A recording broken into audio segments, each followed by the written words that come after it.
How do you build a network, run a profitable business, and make an impact? Oh, and have a personal life at the same time? That's the question, and this podcast is the answer. I'm your host, Chaz Wilson, husband, father of five, author of the book 5+1, president and co-founder of Master Networks Inc., a national networking organization. Look, each week I bring you successful entrepreneurs who will share success strategies of how to effectively build a network, add valuable wisdom to your journey, and help you succeed. Welcome to Connect, Share, and Prosper. Welcome to the podcast. I have today's guest, JD Frost, husband, father of three, and founder and CEO of JD Frost & Company, a financial accounting firm in Chattanooga, Tennessee, CPA, accountant and business consultant. Thank you, Ricardo. And host and founder of JD Frost Rainmakers. JD, welcome to the podcast. Thank you so much. I really appreciate it. Man, welcome to Connect, Share, Prosper. So tell me about first of all, I want to know about your organization, JD Frost & Company, and then also what is the JD Frost Rainmakers? Gotcha. Yeah, well, I really appreciate the opportunity to be on here. JD Frost & Company started back in 2012, and it's an accounting firm here in Chattanooga, Tennessee. Traditional accounting firm is the way it started. I basically was working for another firm where I was, just kind of caught in the traditional ways, billable hours, long hours, was basically felt like I was doing all the work, the billing, running my own little accounting firm inside of it. And I got frustrated like most entrepreneurs do at some point in time and decided to start my own accounting firm. And, most people think of accountants like as pretty boring. I don't know about you. Yeah, right. But, bean counters, not exciting. So I wanted to create this firm where it was exciting. It was fun to do accounting. We helped people gain a lot of knowledge. We helped educate them so that they could not do accounting on their own, but be able to understand how valuable it is to have good accounting records and how they could run their business more effectively that way. Well, I'll fast forward like a few years into the business. I kind of felt like I had just basically created myself another job. I had just created another company, but I was doing the same exact things, kind of caught down in the weeds of the business, the operations, doing the same thing over and over again, having turnover. And I knew I needed a change. And part of that change was going to this conference called 10X Growth Con. I don't know if you've ever been to that before. I've been to one. Which one were you at? Which city? It was in Vegas, 10X2. That's where I was at. I was there as well. Awesome.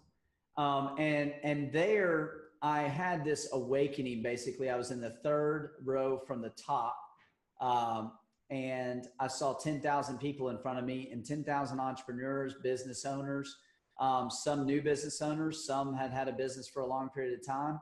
And I was like, how in the world am I going to be able to show this many people that accounting is important to them, that accounting is fun. Yeah. Accounting is something that they can understand. And so I decided when I saw Hank Norman that I would get involved with more social media. So I started getting on social media. If you're not following me, follow me at jdfrost.today on Instagram. And I discovered how to connect with other people through online, through social media. And I'd always been really good at creating these networks, at going to the country club, kind of the good old boy network is the way I call it. And I was always good at developing business, but I was doing it the same way it always been done. And I was operating the same way every other accounting firm had operated. When I started, I wanted to have something different. I wanted to be known as, this accounting firm that is just not traditional. Yeah. And I wanted to revolutionize the accounting industry. So after that event, I also decided that I couldn't explain how we created a proposal in our business because it's based off of billable hours. Right. And the general public doesn't understand billable hours. It doesn't make sense to them. It causes you not to want to talk to your CPA. It causes you to retract, in my opinion. I get it. Yep. that night I had a Jerry Maguire moment at 10X, and I created our fixed price system. So we are a fixed price accounting firm. So we completely changed the way that we do business after 10X, not only how we marketed and communicated with our clients, but also how we build them. And that also correlates in our business, how we serve them. And so the concept of Rainmaker was born from the fact that I pulled myself out of the weeds of my business. I stopped operating my business and I started rainmaking in my business. And what I see a lot of clients and a lot of business owners, we do work for over 1,200 businesses. I see them all the time start their business, and entrepreneurs included, start their business, and then they get caught down in the technical part of the business, the thing that they were good at, right? Yeah. And they didn't continue to sell and grow their business, which is what they had to do when they first started in order to generate any business for themselves. And so that's where the Rainmaker Club has come from. That's where Stop Operating, Start Rainmaking has come from, is I had this awakening at 10X where I needed to start rainmaking and stop operating. So here you are in Las Vegas, 10X, you see all these entrepreneurs there, and you have this awakening, as you said, this thought process of like, you intended to start this business and make it different. Is the fixed cost system the differentiator only, or is there other things that make your company different? Yeah, there's way more than just the fixed price system. The fixed price is more of a, for entrepreneurs and business owners to really understand what they're getting and what they're paying for, and the concept of, packing on the value for customers. The idea of an accountant being on social media in front of a video camera talking to you right now, Chaz, is completely different for our industry. Yeah. There's not a lot of CPAs that are willing to get in front of a camera and kind of talk about how they help people. And that's one misconception that people have. CPAs aren't just bean counters. They're not boring. They're actually probably the most trusted business advisor in anybody's business, because they know the numbers and the numbers tell the story. And so what has happened is, from that change in mindset that I've had, there has been many different services and systems born from this new mindset. Specifically around the Rainmaker Club, there's not many accounting firms or many companies, I would say, where you can talk to the owner on a weekly basis in a 30-minute workshop and have access to a CPA and ask them tax questions and, anything about business ownership or structure or branding or how to scale. And so that's what we do in the Rainmaker Club. So a lot of our other service offerings, our club level services, all of that has come from that change in mindset. And that's how we've created a very non-traditional accounting firm. And so when you went on social media and you said, you saw Hank, which by the way, I saw Hank too. And okay, so when I first saw, I don't know what your first impression was, but he was like throwing a chair around. He was like on the stage. I was like, this guy's crazy. And then about 30 seconds later, I went, whoa, he's onto something, right? Yeah. He had my attention for sure. And, I reached out to their company as well, just like you did. I had this awakening. I said, but what I want to know is, like, was it hard for you to get on social media right away? You said there's not many people in your industry that do that. So was it hard right away? Because we have a lot of people watching or who will watch this who know they need to get onto social media because that's what they've been told. But why social media? And then what was it like for you when you first got onto social media? I think at the conference, it wasn't difficult for me because I saw 10,000 people at this conference that Grant Cardone put on. And to be able to grab that much attention and have that many people in a room that really, I would say a majority of them are pretty powerful thinkers and doers. And I wanted to surround myself and be exposed to more thinkers and doers rather than watchers and drainers. Yes. And so in order for me to get my face in front of more faces, I had to get on that camera. And so the way that I was able to do that is just through that awareness, through that knowledge. I think with knowledge creates that action, right? If you're going to start thinking differently, then you say stuff differently. Yeah. And so getting in front of the camera was pretty easy for me because of knowing that's where I wanted to go. And two, being taught by Hank and his training video made it real easy for me to just start the process and to have a process to follow and a system to follow, because I did that training program and then did the boot camp. And then once I did the boot camp and became even more comfortable, that's when we started a show. And then that's when I sought out Hank in order to do that. So I think you have to have that mindset change before it really starts to click that you need to get in front of the video camera. So what do you do? I'm curious. What do you do to not be the boring CPA on social media? What do you like? Do you use props? Do you like go on location? What do you do? What's your secret? Well, so if you follow me on Instagram, I give a lot more input and opinions on business in general. So it's not just taxes, because taxes, they are a large expense. They're the largest expense that any business owner has every single year.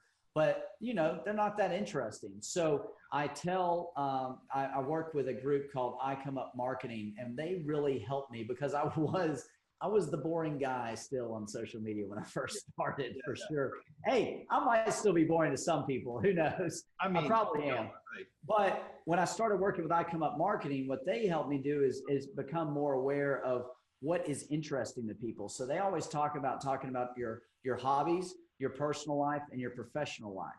And so what I try to do is I try to make sure that I'm including those three areas in my story posts, as well as my wall. But my wall is much more on education and providing content and providing advice and opinions.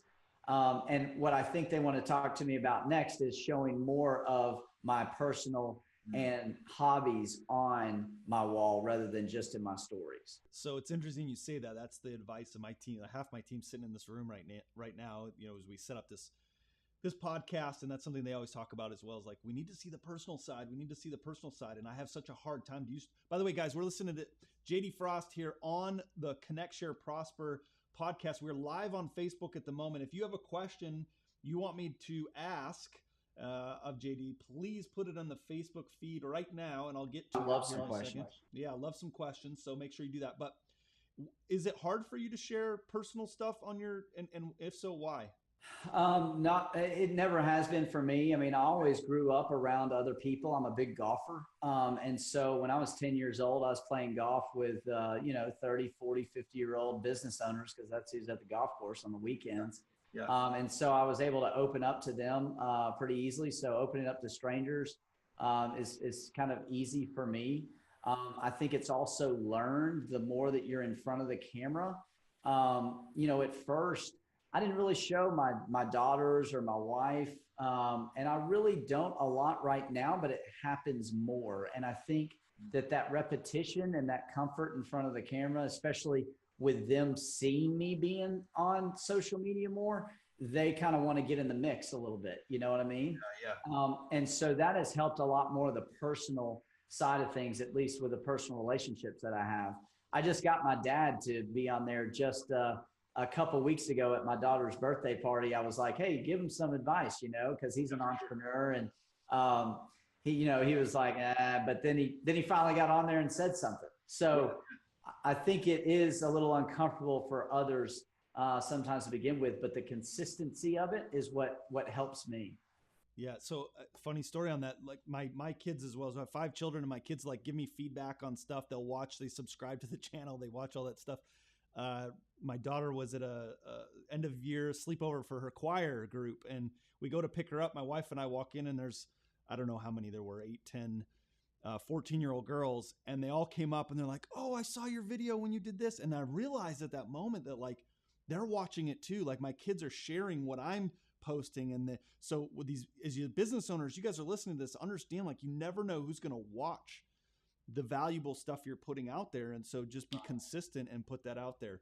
And I think something else that's helped me is, and Hank talks about this all the time, how he's really more of a self-help coach. He's more of a confidence coach than a video coach, because when you're able to kind of speak what's happening in your mind, which is still something difficult for me to, completely come, all out there. But I'm coming around to it. It does make you more accountable. Like when you tell that camera what you're going to be doing, you better commit to it because there's some people that are watching. And so, sorry, my light is going off in here. But I think that is, that's something that's been kind of a struggle for me, but you don't know who's watching. I've got a lot more people that are like, teenagers and college kids that are watching me now that really engage quite a bit more than I anticipated. So, and what people have to get over, in my opinion, is, everybody's interesting. I don't care if you're an accountant or a plumber or, whatever you do. People are interested in your life. There is a tribe out there that's interested. Yes. So let me ask you this. A lot of business owners watch this podcast. Okay. They watch it live here. Guys, we're live on Facebook. We'll post it on Instagram and LinkedIn and YouTube. So a lot of entrepreneurs, solopreneurs, et cetera. Like, what's one good financial tip that you would give to a business owner that could make an impact on them right now? Number one, have a good accountant, I'm sure, is one. But like, what's a good tip for them that they should be aware of to help them financially in their business? It's not as much about having a good accountant as it is just knowing your numbers. Okay. I think it's incredibly important for business owners to understand what key performance indicators, KPIs, really move their business, and for them to really understand and know that, and then report on it every day. Because whatever's top of mind for us is what we're going to be focused on. And so for business owners to know the numbers, to really understand their financial statements is incredibly important. And I'm not just saying that just because I'm a CPA. Yeah. I'm saying that from a business owner perspective. One thing that I'm going through myself right now is I've kept my own books. I'm a CPA. I can do that. And I've got one line item for revenue right now. One line item. I've got payroll. I've got bookkeeping services. I've got consulting services, tax, audit. We have a recruiting service. I don't know how much revenue is generated from each one of those different areas because I don't have the numbers, and it affects the way that I should manage and run our company. That's a great point. So, I had this big realization, and I'm a CPA. Unfortunately, we don't know everything, or we're not aware of everything all the time. Sometimes in our own, in our own business, right? We almost have to step out to look at it and see that. That's a great, guys, it's really good. He's got one line item for all the revenue. And we similarly have had that for a while too. We had to start separating it out because then you can see the percentage of where that revenue is coming from to know, is the effort in this lane valuable? Is it? And what's funny is, like, until I did that in my head, I thought I knew where it was, and I wasn't that far off. Yeah, you probably weren't. I wasn't accurate either, though. I wasn't that far off, but I wasn't accurate. And I think in our heads, we think we know where we are until it's on paper and you can track it. Well, and two, our heads are going to fool us. They're going to fool us, and they're going to think we're going to have those estimates and everything. But you need to be able to make black and white decisions, not gray decisions. Yes. And I think when you keep it in your head, and a lot of us entrepreneurs, we're really good at making gray decisions. And we can do it, and we got faith in it and belief in it, and we can execute. But when you want to scale your business and get to that next level and start rainmaking, you got to be able to make black and white decisions, and you got to know the numbers to do that. So what if I haven't done that though? Like I've been running my business and I just haven't kept good books. I think some people put it off, and it's like they do it once a year when they got to file taxes, and I can't afford somebody to do my books and keep all that. What would you say to somebody like that? Hey, I just get started. What do they need to do? Got to get started. They got to find somebody to help them. You got to find a professional. I would encourage every entrepreneur. It's an investment in your business.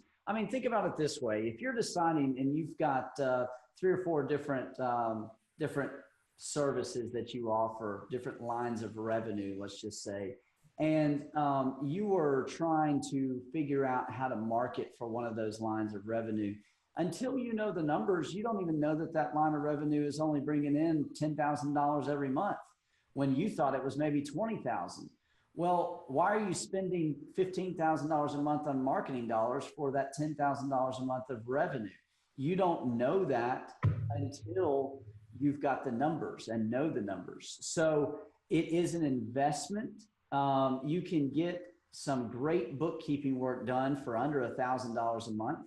And I would be willing to bet that that will provide you with 10 times the revenue if you know those numbers well enough. Yeah. What you measure improves. And if you're not measuring it, you're not tracking it, you're not focusing on it, how do you improve it? Right. Right. So every successful entrepreneur, business owner that I've seen their tax return and how much money they're making, they are the type of business owner that truly measures their numbers on a regular basis, on a consistent basis. We're actually going to hire another bookkeeper just for our businesses that we have.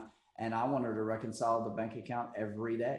I want to know what the numbers are every day because I'll make better decisions, more informed decisions, and I'll be able to scale our business better. Ooh, that's good. Like how to get to a place where you could reconcile it every single day. Guys, again, I'm with JD Frost. Yeah. Think about it. I mean, I don't know about your business, but my business, we might have maybe 15 transactions a day, maybe. I mean, how long does that take? Right. And how much more knowledge do you have about what happened yesterday rather than 30 days ago? Yeah. Or, some of those business owners, if you're not doing monthly numbers, like you're way behind.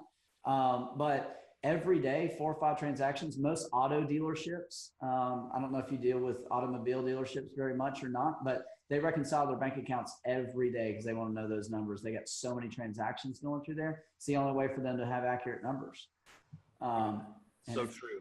The daily consistency, man, I mean, you'll make more money. Like, I don't care if you're paying somebody to do it, you will make more money if you know that information.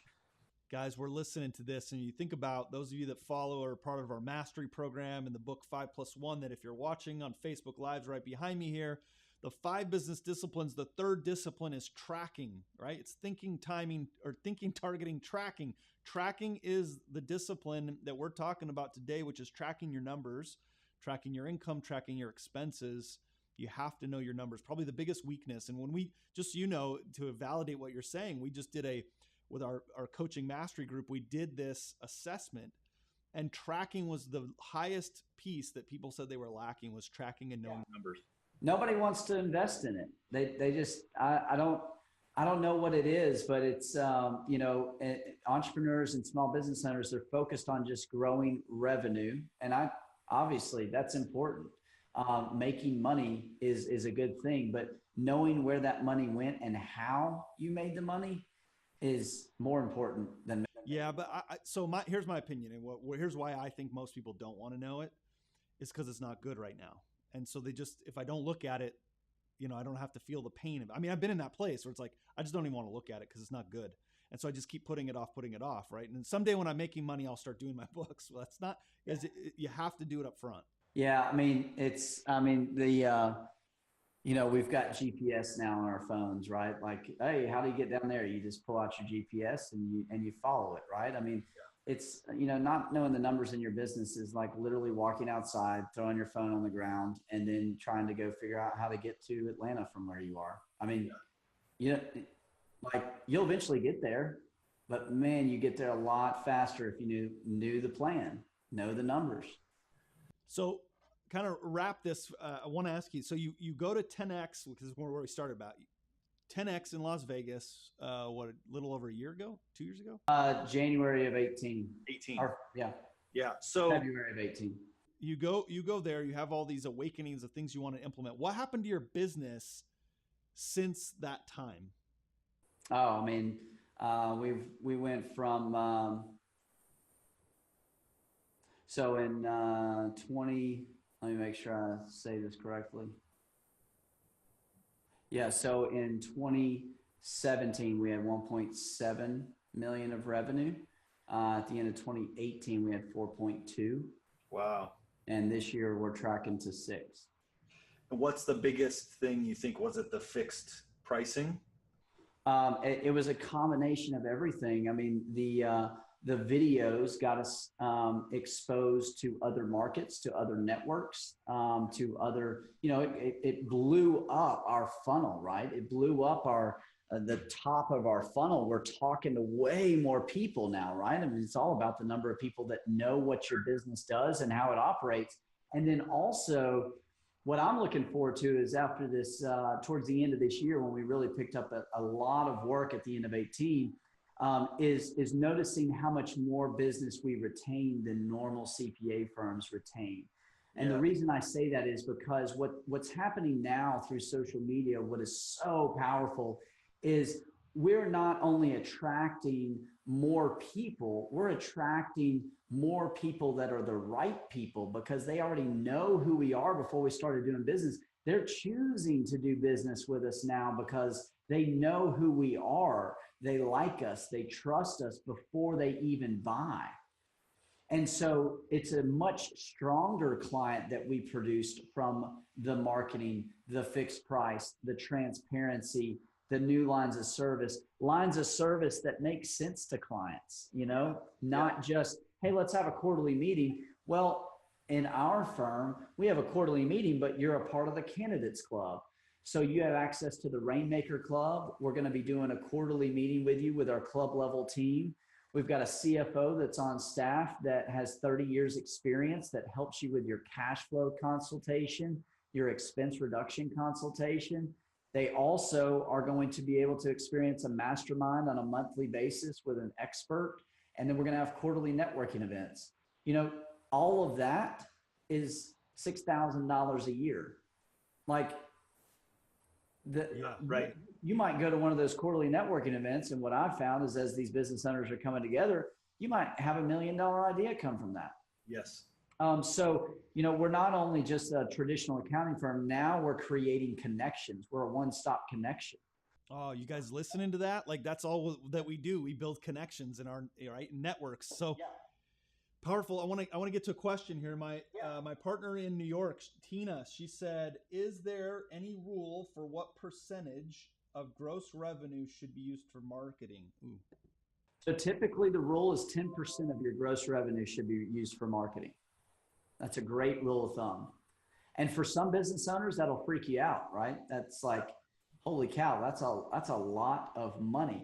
Well, I know because I measure my numbers that every dollar I spend on marketing, I get $10 back in additional revenue. So then there shouldn't be a budget because if you're spending 1 and you're getting 10, you just keep increasing it because. That's exactly right. Now, you have to measure it to figure that out because you could spend money on marketing and not measure it. And then you're spending $1 in order to only make 50 cents because that marketing, marketing strategy didn't work. Yeah. So, and here's another thing I'll just throw out there. I don't care what kind of business you're in. If you're not putting dollars into social media and your time into social media, you're going to be forgotten in the future. Yeah, so true. And it is, I know that it might be uncomfortable. I understand that, but it is just so important. And these ads that you're putting in magazines and stuff like that, we're not doing any magazine ads next year. People know us, not even in our local magazines and stuff. But you need to measure it. If you're going to spend some money, if you're going to spend 10% of your revenue on marketing, then also commit to measuring whether or not that produced any additional revenue. Yeah. Otherwise you're just, why spend it? Because you don't know what your return is, right? You wouldn't do that on any other investment. You wouldn't put the money down and go, hey, what's my rate of return? And the other thing that I talk about on with Coach Burt quite a bit, and what he has brought up quite a bit, is return on objective. So sometimes your marketing might not have a return on investment, it's return on objective. So if my objective, like for me, about the time that I went to 10X2, I wanted to be more known in the Chattanooga market. So I was a B2B type business. And so I joined the chamber. Well, it made sense for me to, be one of the big sponsors at every single one of the event. And I spent $15,000 a year for 2 years on that. Well, my objective was just for people at those lunches to see my name. That was it. And so if as long as I have a clear objective first, well, then I don't care about the return. I don't know if I picked up a client from that, but that wasn't the point. The point was for people to see my company name at every single lunch. And that's exactly what that did. That's why we got to get Master Networks out in Tennessee so we can get you some more exposure there. Love it. Love Guys, it. anybody listening that knows a good partner, we're looking forward to expand into Tennessee. It's a great opportunity for us to find somebody in Tennessee so we can get you some more exposure there too. Great question, Tina. Really appreciate the question. That is a good question. A really good question. I'm sure a lot of people are thinking that, like, what's the good thing there? So last question I want to ask for you, unless somebody else pops one in here, but last question I have for you on this is, you talked about you got into other networks, and obviously that's what we teach, is building relationships and connecting. And I often say you're one relationship away from changing your future. Oh yeah. Yeah. Has there been a relationship for you in business that just changed everything instantly? I know it's a tough on the spot. No, not at all. I'll say that going to 10X and getting into that Cardone network, whether you like the guy or not, changed my company instantly. It changed my perspective. It changed my mindset. And ever since then, everything, I mean, I was out at Tim Story. I don't know if you know Tim Story or not, but I was out at an event. Had him on my podcast I think 3 weeks ago. He was on our podcast. Oh, sweet. Yeah. So he was, has an event out in LA, and we sponsored his event. And, I saw Tim Story speak on that stage. I saw Hank Norman speak on that stage, Coach Michael Burt. And I've met all those people and work with them on a weekly basis now. Yeah. I mean, I would have to say that it was 10X that allowed me to be able to make that change, and that network had an instant impact on the rest of my life. Guys, we have been blessed to have JD Frost on our Connect, Share, Prosper podcast today. I just want to do a quick recap of some things that I took notes on. So here's the values that I took. I'm sure there'll be others. And guys, you can comment in here. Comment on the Facebook page or YouTube or Instagram. What was your big takeaway from the show today? But here's a couple that I'm like, my page is just covered in notes here. So they're all over the place. But knowing your numbers, key performance indicators. Have to know. If you're not tracking it, you can't measure it. I loved that you only had the one line of revenue, and you know that you got to expand that out so you can see where the different sources of income are coming in. Well, and I'll just expand on that one more time. Just the one line of revenue, expanding that out, and then also the expenses related to what generates that revenue. Oh, yes. I didn't put that in there, but that is key too. So having little mini P&Ls, a lot of real estate people will do this. They'll have a separate P&L for each property they own. Yeah. What business owners don't do is they don't separate their P&L by revenue stream. Oh. And if you start doing that, that is money, because it'll allow you to know that that revenue stream, it's great. I love it. It's really cool to offer, but we never make money. And we're wasting marketing dollars on that we could put into a more profitable area. So anyways, that was great. That was a good addition. The other thing too, I loved, and this was a little nuanced, but I want our people to hear this. So many people, I think, have, when we talk about the targeting discipline and the thinking discipline of the financial mindset, I think a lot of you guys have a broken economic model of your business. And what I looked at is, you guys at some point, you said you had an awakening and you created the fixed pricing system, which changed your economic model, it sounds like. And so sometimes, guys, don't be afraid to reinvent and pivot and change and improve the economic model. The way you collect money changes a lot of things. And then the last thing, which we talk about a lot, and you guys see a common theme. If you've listened to this show, if you're not, make sure you're subscribing to YouTube, Facebook, Instagram.